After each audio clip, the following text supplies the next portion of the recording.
Welcome to the Learning Pines YouTube. We hope this video helps. You start by opening Settings and locating Digital Balance, Honor's built-in Screen Time tool. You need to allow the tool the first time, grant usage access and permission to read app activity.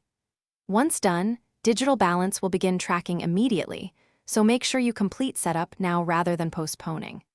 This step is critical because without usage permission, you won't see accurate app or screen summaries. Follow the prompts and tap Confirm to proceed into the dashboard.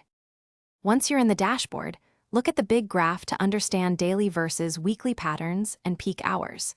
You can tap any app entry to reveal minutes used, number of opens, and notifications received.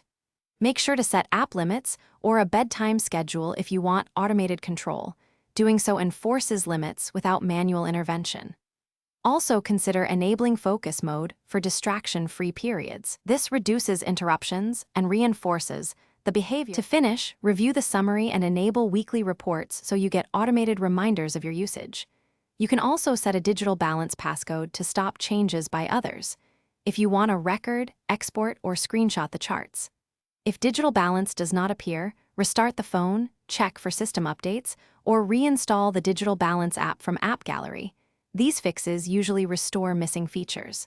If problems persist, clear settings cache and try again. Thanks for watching. Consider subscribing if we helped you.